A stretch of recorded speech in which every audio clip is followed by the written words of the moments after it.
Здравствуйте, дорогие друзья! Вы на канале «Аспекты Башкортостан», и у нас на очереди программа «Аспекты мнений», в гостях которой сегодня замечательная и несравненная политолог Екатерина Шульман. Здравствуйте, Екатерина Михайловна. Руслан, здравствуйте.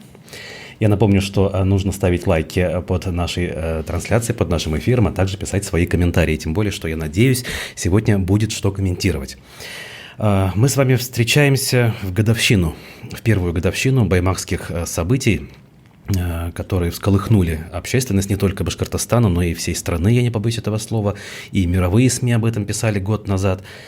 И вот прошел год, на ваш взгляд, все то, что последовало после того, как случился протест, это легло в ту логику, которая была, вот скажем, в наших головах, в вашей конкретной голове, или что-то пошло по какому-то неожиданному сценарию? Возникли какие-то новые детали, обстоятельства, может быть, какие-то другие последствия, которых не ожидали?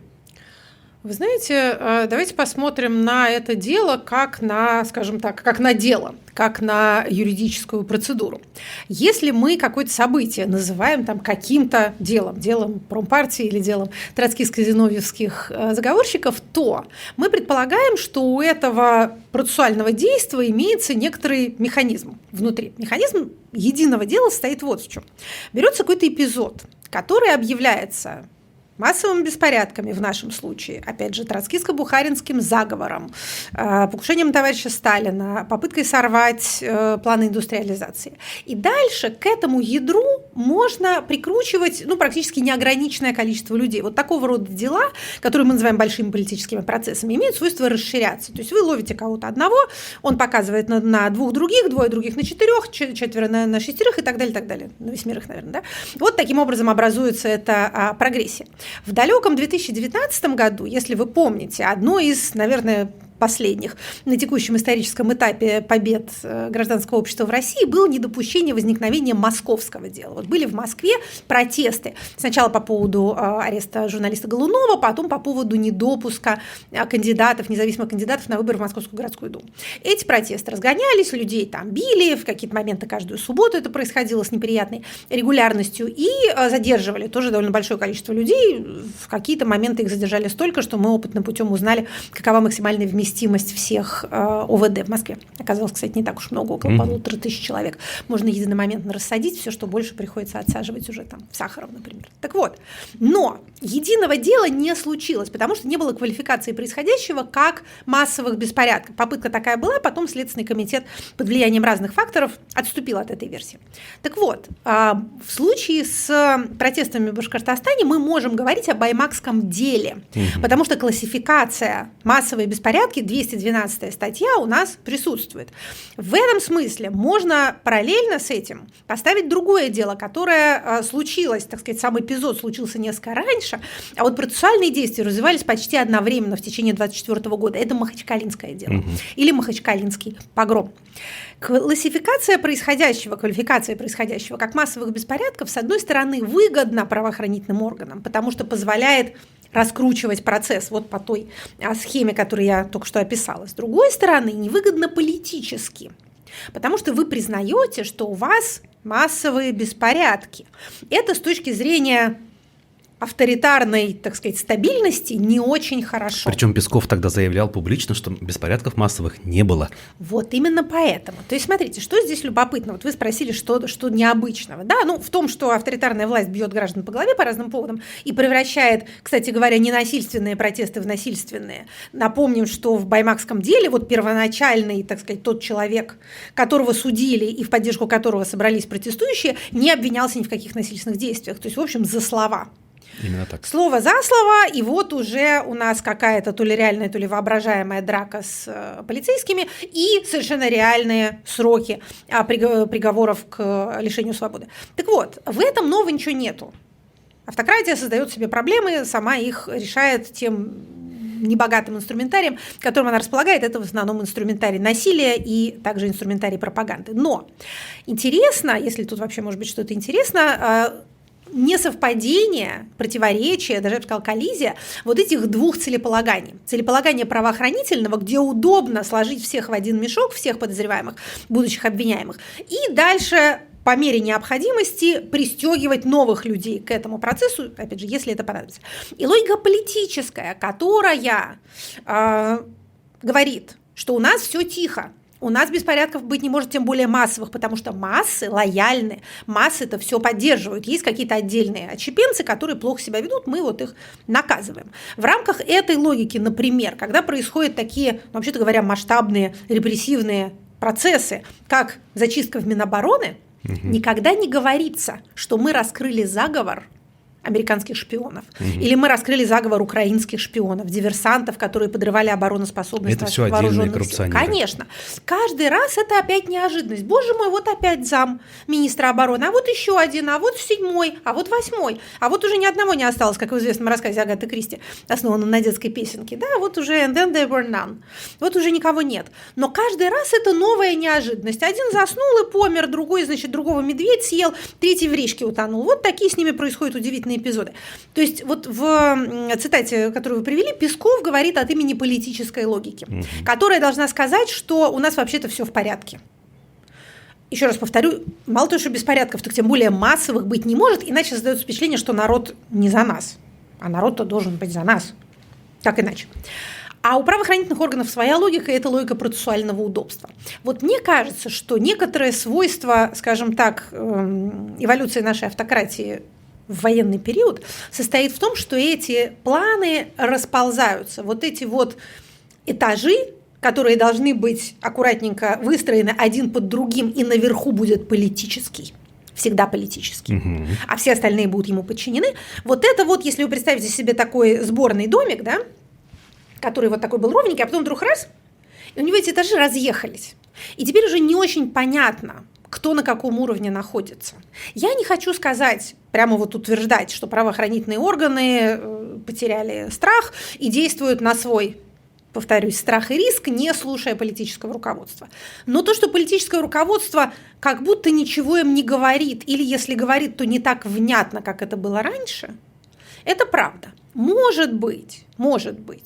Тот факт, что в Москве в 2019 году о массовых беспорядках побоялись говорить, хотя, откровенно говоря, если убрать, так сказать, оценочную часть этой формулировки, но вообще-то они были. Это были регулярные массовые протестные выступления. То есть если их считать беспорядками, а не, как я бы их считала, выражением здоровой гражданской позиции, то они были массовыми, и они были регулярными. Тем не менее, они так не были квалифицированы. А в Махачкале и в Баймаке они были так классифицированы. Может быть, это объясняется тем, что тут столица, а тут регионы. У нас очень москвоцентричная система, в том числе вся политическая логика стянута к Москве. Как сказал один западный советолог, Россия – это страна, образовавшаяся для защиты Москвы. То есть вот все ее ресурсы, в общем, направлены на то, чтобы как-то кормить Москву, стеречь Москву, развлекать Москву и так далее. Может быть, в этом объяснение. Но мне трудно не видеть в этом некоторую действительно эволюционную логику, которая характерна для военного времени.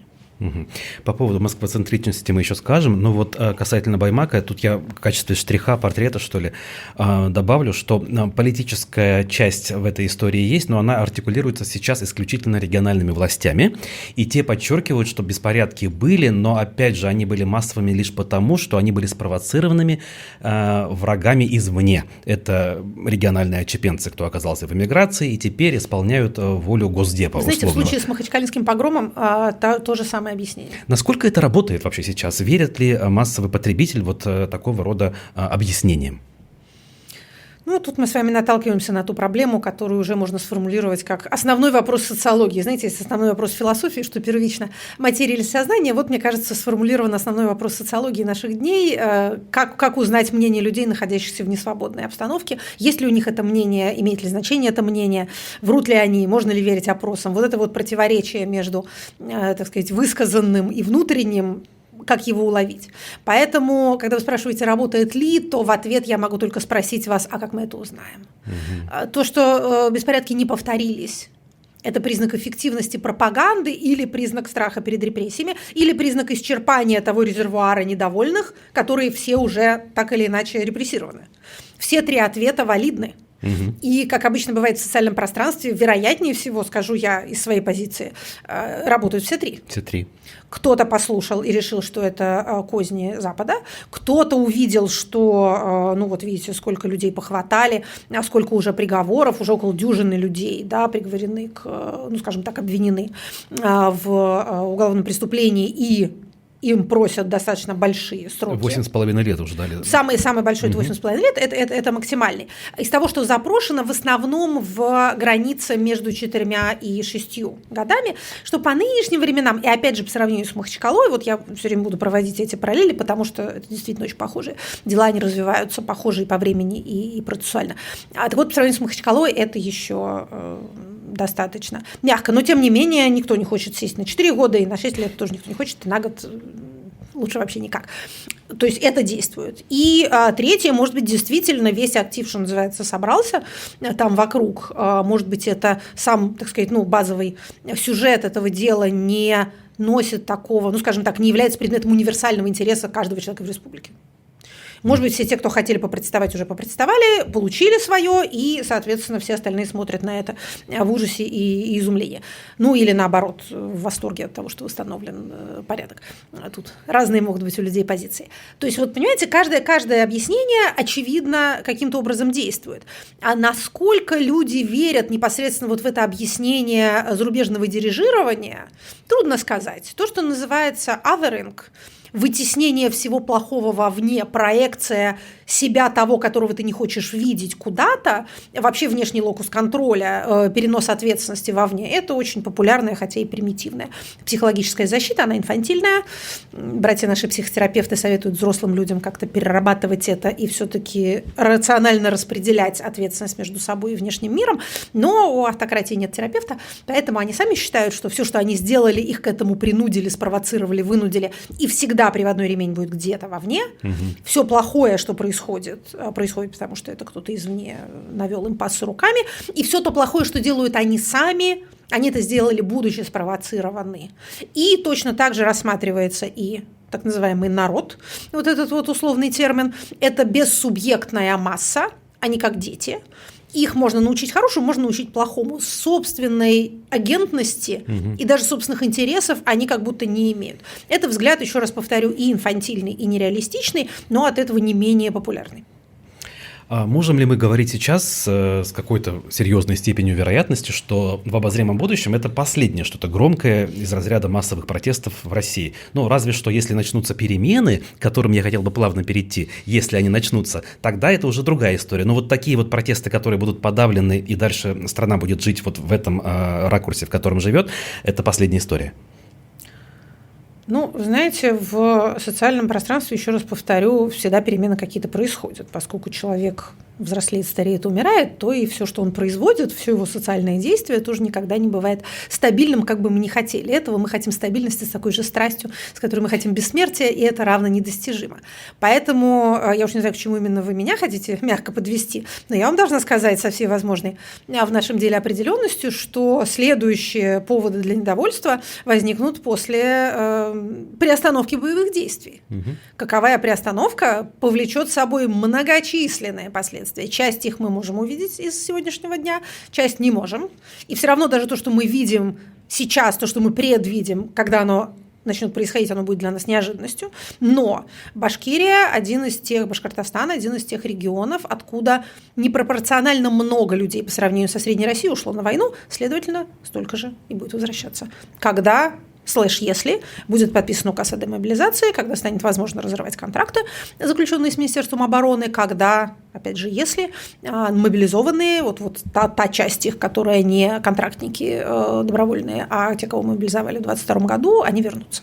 Довольно много, еще раз повторю, диспропорционально много по сравнению с Россией в целом, их окажется там. И они будут недовольны, ими будут недовольны, они будут хотеть чего-то, что, как им кажется, им полагается, их семьи будут хотеть чего-то, что, как им кажется, на что они имеют право, вернувшиеся будут совершать действия, которые не понравятся их соседям, и так далее, и так далее. далее, и так далее. То есть впереди у нас много всего увлекательного. Тут можно начать, так сказать, усевшись на треножник, начать пророчествовать, что вернувшиеся собьются вооруженные банды, что они начнут терроризировать свои населенные пункты, что власть будет с ними не справляться, или что у власти есть уже какой-то план по, как это нынче начинают называть, новому Валааму, то есть свозу их всех куда-то, куда ворон костей не заносило, где больше никто их не увидит. В некоторой степени вот сейчас артикулируемые планы, обещания выдавать всем землю, чтобы они там занимались крестьянским хозяйством, можно счесть, скажем так, рекламной вывеской каких-то такого рода намерений. Мы вам дадим гектар, но только чтобы вы не жили в городах, только чтобы вы не жили среди людей, а где-то там вот далеко. Другой вопрос, сколько из вернувшихся будут в состоянии или пожелают воспользоваться такими предложениями. Но то, что государственная мысль будет крутиться куда-то в эту сторону, это, мне кажется, достаточно неизбежно. Так что вопрос, пожалуй, в случае с Башкортостаном, и вопрос, на который у меня нет ответа, потому что я не так глубоко знаю этот регион, это вопрос следующий. Вот эти грядущие беспокойства будут носить межэтнический характер или они будут носить характер скорее социальный? Потому что то, что я вам сейчас описала, это социальное недовольство. Оно лишено этнического оттенка. Оно может произойти в Башкортостане, может произойти в Тыве, а может произойти в Ивановской области. Везде, где окажется хоть сколько-то ощутимо много людей, вернувшихся с войны, настолько много, что они могут как-то соединиться между собой. Потому что, понимаете, один случай – это, так сказать, как это одна смерть – это трагедия, а много – это статистика. Вот для того, чтобы произвести социальные действия, трагедии мало, нужна статистика. Так вот, применительно к вашему региону, обострятся ли межэтнические противоречия? Потому что, конечно, баймакское дело, которое мы с вами обсуждаем, даже когда читаешь списки привлеченных, ну, нельзя не заметить, что это этнические башкиры. Именно так. И, соответственно, это очень легко проинтерпретировать, я бы даже сказала, трудно проинтерпретировать иначе, как историю про то, как русская центральная власть третирует башкир за защиту своих национальных интересов. Причем делает это руками местной власти, заинтересованной скорее в том, чтобы продемонстрировать лояльность Москве, чем в том, чтобы иметь поддержку на местах. Кстати, вот вы спросили в самом начале, удивило ли меня что-то. Одна вещь меня удивила. Когда это дело начало раскручиваться, оно начало раскручиваться очень быстро. В отличие от Махачкалинского, где была довольно большая пауза. Сначала там были какие-то смешные административные аресты, там были назначены несколько суток, а потом, спустя несколько месяцев, уже пошли серьезные уголовные меры. Так вот, у вас уголовное дело было возбуждено и сразу по 212 пункт, часть 2, прямо вот в январе. Да, именно так. Немедленно. И что меня удивило, как политолога, что не побоялись вызывать недовольство в республике, которая является одной из ключевых электоральных житниц или электоральных султанатов в России. Выборы были через буквально полтора месяца. В марте были выборы. Вот это мне показалось странным. Я подумала бы, что они, подождут. Потому что всем вот этим людям и тем, кого сейчас, так сказать, поставили их там репрессировать, и им самим, их родственникам и так далее, им же предстоит давать электоральный результат, сдавать голоса в общефедеральную, так сказать, копилку. Но, видимо, это показалось важнее. Либо, возвращаясь к началу нашего разговора, мы имеем дело с еще одним примером того, как правоохранительное бьет политическое. Потому что кто отвечает за голоса? Кто отвечает за электоральный результат? Не Следственный комитет, не ФСБ, не полиция. Администрация главы. Администрация главы и администрация президента, политический блок. Может быть, они уже не до такой степени могут распоряжаться силовиками, как они могли это делать раньше. Но зато они могут распоряжаться учителями, скорее всего, которые могут читать, и, может быть, поэтому проигнорировали реальное волеизъявление, которое могло быть не по плану. Да, но, понимаете, эти учителя – родственники тех, кого это дело могло зацепить. Еще раз повторю, конечно, электоральный результат нарисовали какой надо, да? Но все же риски-то были, и на эти риски пошли. Что, еще раз повторю, можно интерпретировать как риски ниже, чем мы думаем, либо как политические управленцы, политические менеджеры уже не могут говорить силовой машине, когда ей подождать, а когда ей прыгать. Вот те перспективы, о которых вы говорите, в случае приостановки военных действий, могут ли наложиться на статистику, которая все-таки есть? Я имею в виду статистику жертв, ведь Башкортостан на первом месте по этому показателю, преодолев 4000-ную отметку вот буквально перед Новым годом, пока еще ни один другой субъект эту психологическую цифру не преодолел. Причем половина из этих 4000 пришлась на 24 год, то есть на третий год так называемой СВО. Поразительно, что именно тогда, когда и российское общество, и внешний мир рутинизировали для себя войну, она стала наиболее кровавой. Мы, как это часто бывает, воспринимали острее гораздо более низкий уровень жертв, а когда этот уровень повысился, мы забыли о них. И это наложится в итоге на вот то, о чем вы говорили, на тех живых, кто вернется и будет качать свои права? Или это все-таки давайте сформулируем максимально определенно, хотя прозвучит это ужасно. Пока за погибших платят, потери не являются предметом недовольства для живых. Когда и если федеральная власть ослабеет или обеднеет настолько, что она перестанет затыкать всем рот деньгами, ей припомнят все. Пока деньги будут идти, семьи будут молчать. У них нет ни единого мотива чем-то возмущаться. Как вы понимаете, сами погибшие в политическом процессе участвовать не могут. Следовательно, за них это должен делать кто-то другой. Это либо семья, либо однополчане. Семье платят, и, возмущаясь, они только ставят себя в опасную ситуацию и, как им кажется и как им внушается, позорят память своего погибшего героя. Им гораздо лучше поддерживать то, ради чего он погиб, потому что иначе их семейная трагедия обесмысливается. Однополчане немножко другое дело.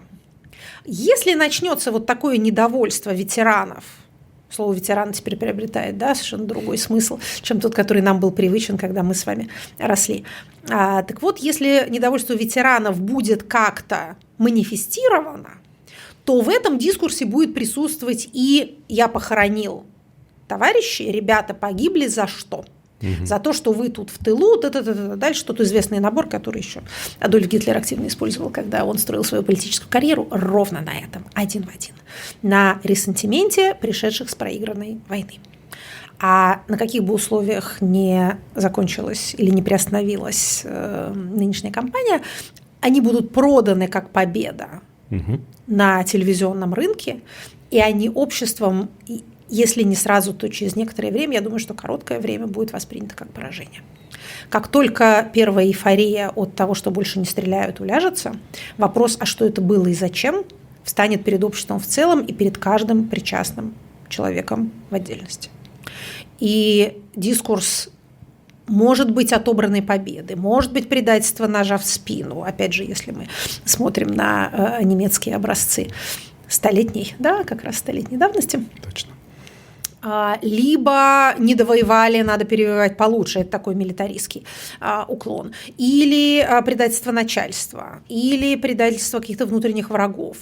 Это все может возникнуть, и тогда, опять же, безнравственно выражаясь, покойных выкопают и будут использовать сознательно или бессознательно в этом политическом дискурсе. Но не раньше. И я думаю, что не семьи будут здесь акторами. Это одна из крупнейших, наверное, мин, которая заложена под возможное будущее. Но вот все-таки, если говорить про региональную политику, про такие национальные республики, как Башкортостан, то на этом фоне сейчас с новой силой, как это было в начале 90-х, возник такой антиколониальный дискурс.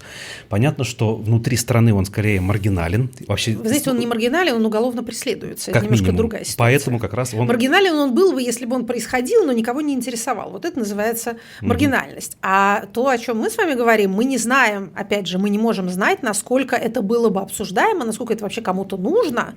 Некоторым кажется, что это никому не нужно, это искусственно навязанная повестка, другим кажется, что наоборот, это, так сказать, в сердце народов России скрывается, но не может найти себе выхода, ни те, ни другие не имеют никаких аргументов в поддержку своей позиции. Именно потому, что над всем этим пресс полицейского террора. Причем пресс этот очень серьезный, и по тем данным, которые вот опять же есть из регионов, он усиливается только, потому что вот последняя новость, 170, по-моему, организаций внесли список террористических по всей стране, там, включая чуть ли не наименование Карелии на родном языке. Карелия, да. Вот, и это как бы говорит о том, что действительно вы правы, здесь почитать невозможно, но… По крайней мере, мы видим одну вещь. Центральная власть воспринимает это как серьезную угрозу. Если судить не по словам, а по делам, по тому, какие действия совершает правоохранительная машина, то это один из ее приоритетов – борьба с такого рода организациями, людьми, просто разговорами. Как вам представляется себе эта угроза? Угроза ли это, или это объективная реальность и необходимость, которую нужно ждать и быть готовыми во всеоружие, причем с разных сторон? Вот как вам вообще эта проблема? Стоит ли о ней настолько долго, много и внимательно говорить? Или как раз-таки стоит, потому что о ней недостаточно сейчас говорится, в том числе в оппозиционной среде, среди журналистов, политиков, находящихся в эмиграции в частности? Я говорю про федеральный уровень, конечно. Вы знаете, говоря об этом предмете, как о многих других наших социально-политических предметах, мы, к сожалению, попадаем в очень широкую щель между как есть и как надо бы. Вот вы спрашиваете, достаточно ли мы об этом говорим мы о том, о чем нужно, или, так сказать, ерундой занимаемся.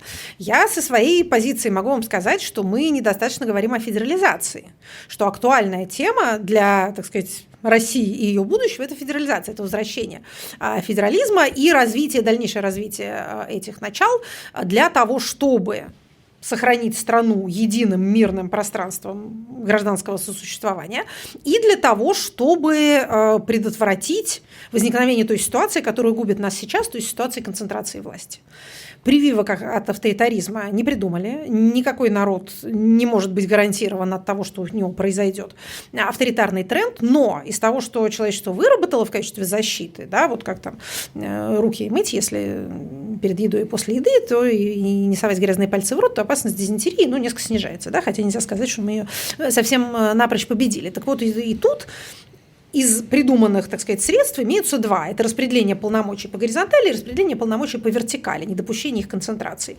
Распределение по горизонтали – это сдержки и противовесы и ветви власти, которые друг друга уравновешивают и друг друга контролируют. Распределение по вертикали – это федерализм.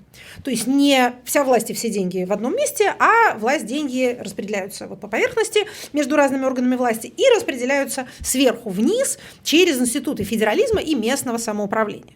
Значит, у нас происходит в России все ровно наоборот. Местное самоуправление подчиняется вертикали власти, хотя даже по действующей Конституции не должно оно таковым быть. Это было обойдено через введение нового термина «публичная система власти», то есть не государственная, а публичная власть, и через очередные изменения многострадального закона о местном самоуправлении. Кстати, одно из интересных событий в законотворческой жизни 2024 года было сначала внесение новой версии закона о местном самоуправлении, но это де юре поправки, но фактически изменения таковы, глубина этих поправок такова, что это новый закон, который много чего делает, уничтожает сельские округа, в частности. В общем, укрупняет, скажем так, вот эту систему муниципалитетов для того, чтобы ей удобнее было управлять, и окончательно подчиняет условных мэров и глав этих округов своим губернаторам для того, чтобы компенсировать губернаторам их подчинение, в свою очередь, федеральному центру и президенту персонально. Так вот, внесение этого законопроекта было интересным. И откладывание его второго чтения под давлением, судя по всему, Республики Татарстан. Единственные, кто высказались. Не просто высказались, а они высказались результативно. Это нечто новое. Такого мы, если нельзя сказать, что никогда не видели, мы много чего видели, но давно не видали. И последнее время уж точно ничего подобного не происходило, когда какой-то регион передавил свою позицию. Потому что до этого все очень гладко происходило, в том числе, например, отмена прямых выборов мэров столиц, но тут губернаторы могут быть заинтересованы, главы регионов, в том, чтобы у них не появился какой-то мэр, слишком, так сказать, много о себе понимающий. А вот в этом они заинтересованы гораздо меньше, потому что такого рода укрупнение, с одной стороны, вроде как позволяет им управлять легче, на самом деле, как знают те, кто реально занимается администрированием, приведет к потере управляемости. Потому что такие большие нарезанные куски, особенно в регионе типа Татарстана, где есть, так сказать, реальная сельская местность, приведет к тому, что будут гигантские пространства, не связанные между собой никакими сетями инфраструктуры, и будет сидеть какой-нибудь один начальничек несчастный, который не сможет просто покрыть эту территорию. Это будет похоже на то, как так называемая оптимизация привела к тому, что у людей на местах нет ни школ, ни больницы, и они вынуждены ехать там рожать куда-то далеко, потому что их, собственно, фельдшерский пункт закрыли, и школу тоже закрыли. Поэтому рожать, во-первых, далеко, во-вторых, не очень понятно, зачем, куда потом девать этого ребенка. Так вот, возвращаясь, собственно говоря, возвращаясь к нашему деколонизационному дискурсу, так вот, возвращение местного самоуправления и возвращение реальной федерализации – это одновременно и лучшее средство по борьбе с сепаратизмом, если мы считаем, что мы с сепаратизмом вообще хотим бороться, а надо вам сказать, что при всем уважении к самоопределению народов, довольно редко это самоопределение проходит мирно, и не так часто по его итогам, а это итоги короткой или долгой резни, давайте назовем вещи своими именами, на освободившихся территориях качество управления и качество жизни как-то растет по сравнению с тем, что было. Скажем так, бывают случаи, бывают. Ну, Чехословакия, например, да, мирно распалась. А Югославия не мирно.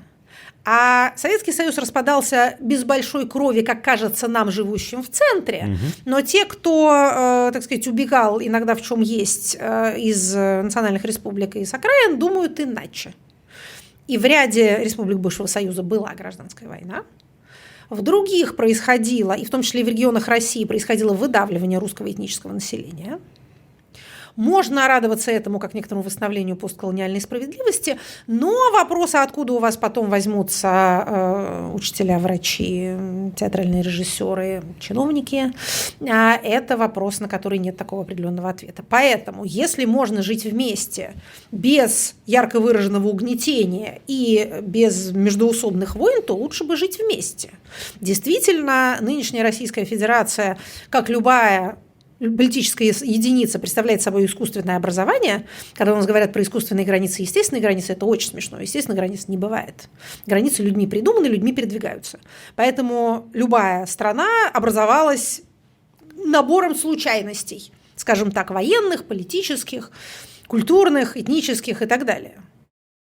Российская Федерация не исключение. Поэтому сказать, что все ее народы вот ровно в тех границах, которые сейчас нарисованы, приговорены к общей исторической судьбе, я не буду. Гимн петь мы сейчас с вами не станем. Насчет того, что так было, так есть и так будет всегда. Но социально-экономическая целесообразность в том, чтобы на этом пространстве, связанном между собой общими дорогами, общностью, скажем так, удобопонятного языка и традиций, все-таки жить вместе есть.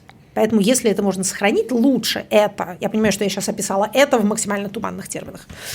Но, мне кажется, так будет правильнее, чем сказать, что вот на этих границах стоим, за них умрем. Мы наумирались уже в достаточных количествах. Так вот, способ мирно сохранить это сосуществование – это, конечно, федерализация.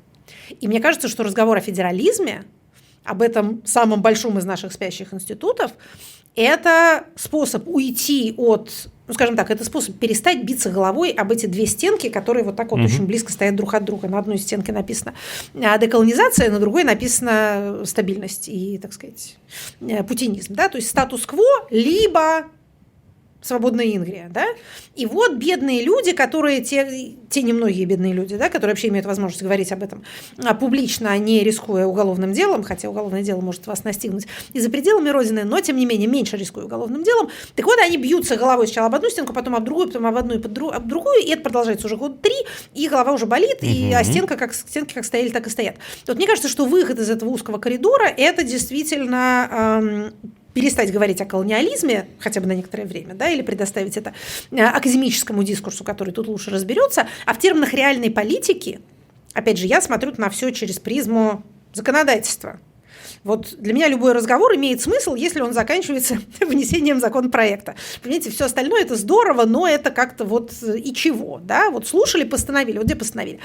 Так вот, нельзя принять, то есть можно принять закон о деколонизации, но я не очень понимаю, что у него будет написано. А вот вернуть федеративные договоры между центром и субъектами можно. И торговаться об условиях этих договоров с каждым субъектом индивидуально, учитывая его потребности. Потому что у Татарстана один интерес – это регион-донор, а у Тывы другие интересы – это очень бедный регион. И, как говорит Наталья Васильевна Зубаревич, какие-то меры по выравниванию этого экономического, так сказать, разнообразия федеральный центр будет принимать всегда, пока будет федеральный центр. Но до какой степени это оправдывает стягивание всех ресурсов в Москву? Вот это обсуждаемый вопрос. Тут есть что обсуждать. И тут есть что обсуждать с каким-то результатом. Они просто все переругались по поводу того, кто колонизатор, а кто больший колонизатор. На эту тему понятно, что вопросов буквально миллион, но я буквально один возьму из них в качестве контраргумента, который как раз используют активисты-деколонизаторы. Они говорят, мы все это дело слышали, мы это проходили, мы уже подписывали и договоры, и федеративные, и большевики нам обещали, и все. В итоге ходим по одному и тому же кругу, поэтому не верим, они говорят. То есть договор подпишем, его не будут соблюдать, такая условно говоря, да. То есть сменится властитель в Кремле с демократа на автократа, и все будет по новой, они говорят. И, в общем, и контраргумента я и предъявить не могу, потому что пока было так. Можете ли вы что-то сказать в оправдание этой позиции, что все-таки есть шанс на что-то иное? На цивилизационный Это путь? действительно, эта позиция понятна. Да. Но понимаете, в чем дело? Нет никакого института, а закон – это тоже институт, и договор – это институт, который был бы вечен. Никакой договор сам себя не защитит, никакая конституция сама себя не защитит, это просто бумага и буквочки. Поэтому уж если на то пошло, для того, чтобы защитить завоевание федерализма, хорошо и полезно иметь такую национальную элиту, которая будет за эти достижения держаться и не продаст их за кусок московского пирога. Кто в 2001 году голосовал за реформу Совета Федерации, в Совете Федерации? Кто там тогда сидел? Губернаторы и главы законодательных собраний, да? Которые чувствовали себя в гораздо большей степени частью советской и постсоветской номенклатуры, чем представителями своих территорий. Значит, дорогие граждане, более того, давайте скажем напрямую, дорогая национальная интеллигенция, а вот это ваша работа. Воспитайте такую элиту, которая будет ценить свою территорию, а не мечтать продать ее по кускам для того, чтобы отправиться в Москву. Точно так же, как в Москве, она будет мечтать о том, чтобы высосать из России в целом все, что можно, и купить себе пресловутый домик в Марбелье. Да? У нас 30 лет все целеполагание номенклатурной жизни и вообще элитного бытия сводилось к этому. И я бы не сказала, что тут что-то изменилось даже с войной. Просто теперь они смотрят на Дубай. Да? А не на Европу. И спят и видят, когда можно будет опять смотреть на Европу, куда даже в военное время они сами, их дети, как-то отлично просачиваются, скажем так. Да? Это бедному релоканту откажут в визе, а какой-нибудь там даже подсанкционный депутат, он будет иметь детей и жену, или бывшую жену, или псевдобывшую жену граждан стран ЕС, особенно тех стран ЕС, которые громче всех будут рассказывать про то, как они борются с Россией днем и ночью, и все у него будет нормально. И недвижимость у нее не отберут, и визу ему не закэнселят. Элита найдет, как себя, так сказать, обезопасить. Да? Элита найдет, как обойти любые ограничения. Поэтому, понимаете, с одной стороны, да, можно возлагать ответственность на имперский русский народ, который норовит чуть что, так сказать, напрыгнуть на другие народы и их поколонизировать, но, вы знаете, вы посмотрите на свое начальство. Потому что всегда, когда начинаются обвинения в адрес народа, менталитета, генотипа, фенотипа и прочего, мне кажется, что в этот момент какой-то человек и люди, облеченные властью, имеющие ресурс, выползают из этого дискурса, пока мы тут с вами ругаемся между собой, и где-то там вот продолжают жить своей замечательной элитной жизнью. Поэтому еще раз повторю, посмотрите повнимательнее на свое начальство. На московское начальство тоже смотрите внимательно, но и свое собственное как-то вот не упускайте из поля зрения.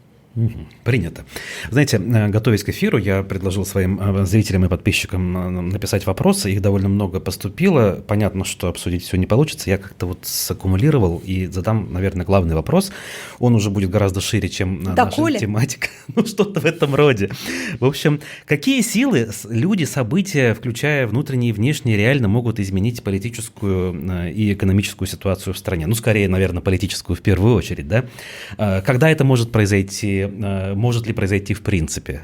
Я не уверен, что мы сможем на этот вопрос как-то ответить, хотя бы в каком-то приближении, но попытаемся.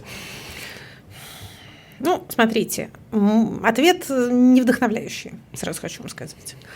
Мы имеем дело с достаточно солидарным авторитарным режимом, с не сверхвысокой, но достаточно для его целей высокой репрессивной способностью. В таких системах перемен приходят сверху, если они вообще приходят. Есть вариант досидеть до полного загнивания существующего порядка и потом просто осыпаться. Но в, что называется, среднем случае должно накопиться недовольство в элитах. и осознание того, что держаться за статус-кво опаснее, чем попытаться его изменить. Сейчас есть ощущение, что держаться безопаснее, чем дергаться. Дергаться слишком рискованно, держаться пока он держит. Понимаете, то есть можно вцепиться в свое нынешнее положение и как-то прожить. Любые другие варианты кажутся слишком рискованными. Но, во-первых, вцепиться-то можно, так сказать, в стул можно вцепиться, но бывает ситуация, описанная Гоголем, когда место затрещит и прогнется под тобой. Это может произойти. Естественные процессы влияют на персоналистские режимы. То есть, понимаете, неизбежно старение этой элитной группы и эрозия ее, мы уже видим, как она начинает происходить, потому что многие из этих людей, которые составляют нашу верхушку, уже не до такой степени вовлечены в непосредственное управление.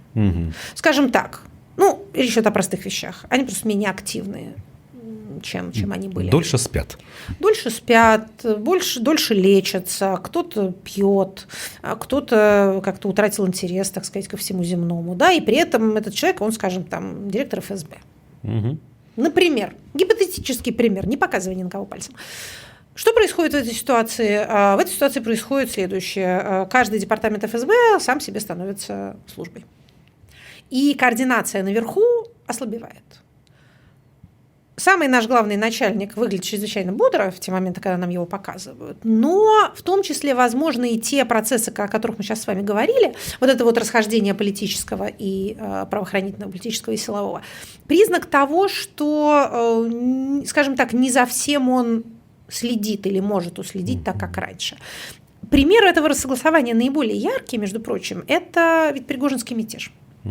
Теперь, когда прошло некоторое количество времени, коллеги спорят, был ли это мятеж, так сказать, по свержению власти или по торговле с ней, но мне этот спор кажется достаточно схоластическим, потому что одно в другое переходит, в зависимости от того, как разговор пойдет. Но нельзя, мне кажется, уже сейчас, вот в 2025 году, не видеть, что кризис дошел до такой манифестной формы, как врачи говорят, да, там, не манифестная форма там, какой-то желтухи, а бывает манифестная, когда уже видно. Потому что, грубо говоря, президент не брал трубку. То есть не поговорил с акторами, и акторам пришлось поехать поговорить на танке. Дальше произошло то, что произошло. Это нам уже не важно. Нам важно вот это вот событийное ядро. Это призначек. Возможно, напуганная этим система будет стараться не повторять таких ошибок и гасить конфликты, что называется, в зародыше. Но пока мы не очень видим погашение конфликтов в зародыше. Смотрите, то, что происходит в связи с Чечней, то, что происходит в связи с Чечней, Wildberries и просто происходит с Wildberries. Разного рода зарубы в милитаристском секторе. Тоже между там, чеченцами, русскими националистами, между одним отрядом, другим отрядом. Если действительно начать это рассказывать, что называется, без фамилий, а вот структурно, то получается какое-то дикое поле. То есть какие-то одни летучие отряды нападают на другие, все это происходит публично, значит, какие-то уголовники ругаются с там, другими уголовниками или с людьми, которые на самом деле являются главами этнических вооруженных банд, но при этом имеют должность руководителя Генерального штаба Министерства обороны Российской Федерации. В общем, вот такое. Это не очень похоже на, так сказать, авторитарный порядок, на эту самую вертикаль власти. И я еще раз повторю свое собственное опасение, которое касается и меня лично, и многих коллег. Опасение состоит в том, что мы привыкли к этой 25-летней, уже 20-летней стабильности, и мы видим картинку, которую нам мозг подгружает из ранее загруженного, понимаете? Как вот бывает, когда приходишь на какую-нибудь страницу в интернете, открываешь ее, она уже поменялась, а вам для экономии оперативной памяти подгружают старую версию. Наш мозг также поступает. Поэтому мы не видим изменений, происходящих, например, с нашими близкими людьми, потому что мы их видим каждый день. А потом иногда уедешь, потом вернешься, батюшки. А тут тоже все уже другое. Вот мне кажется, что мы недооцениваем эту степень хаотизации, именно потому что мы привыкли, что у нас один начальник, как он решит, так и будет, все решается там, главное дойти до кабинета, он там скажет свое веское слово, и дальше это веское слово будет иметь неотменяемые последствия. А может быть, это уже не вполне так, или не всегда так, или не везде так, а мы этого не замечаем. То есть мы видим происходящее, но мы его как-то, эти все происходящие, как-то не связываем между собой. Это, собственно, была попытка долго ответить на ваш вопрос насчет перемен.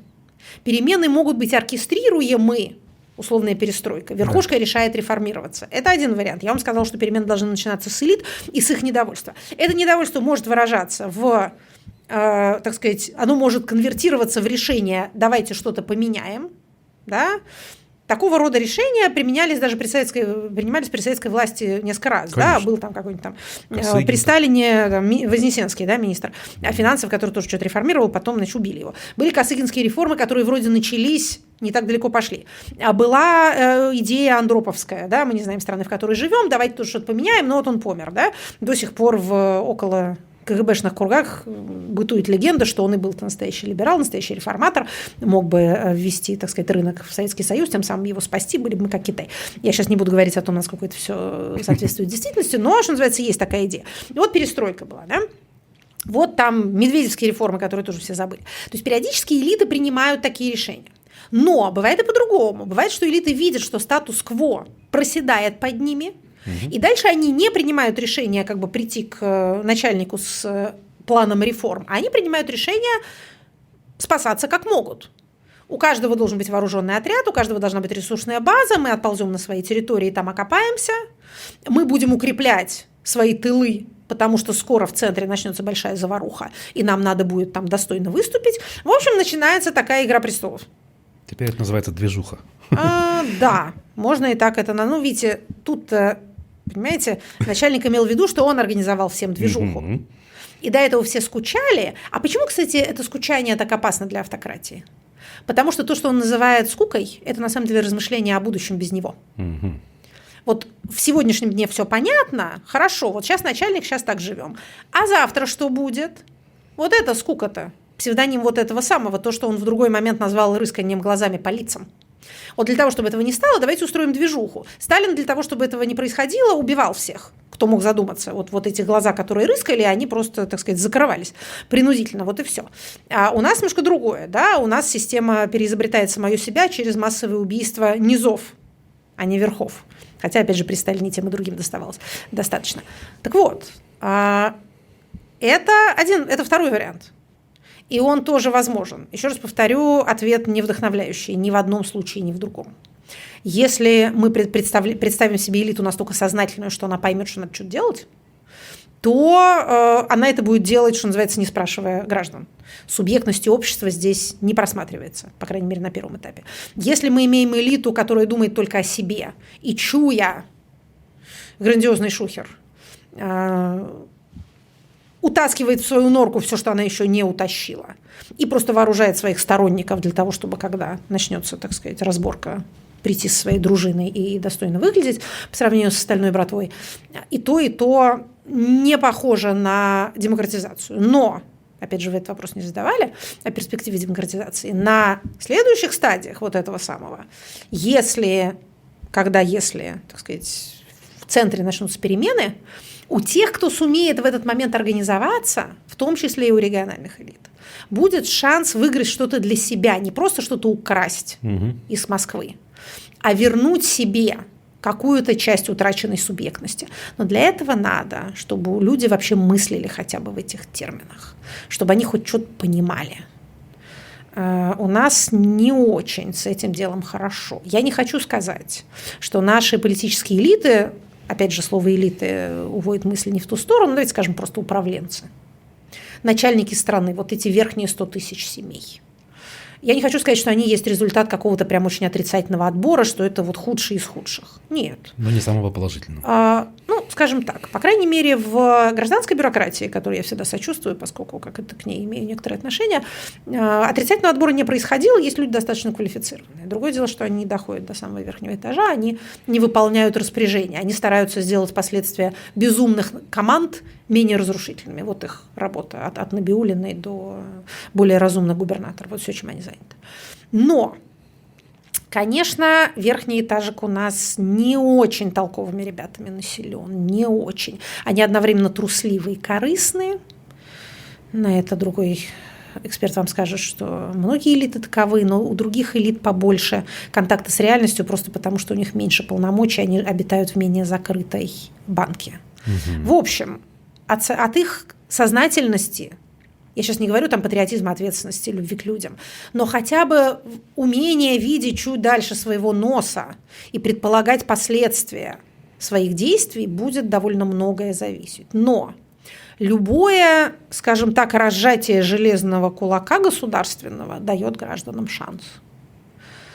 Воспользоваться им смогут те, кто сохранят сознание, какие-то связи и какие-то организационные навыки.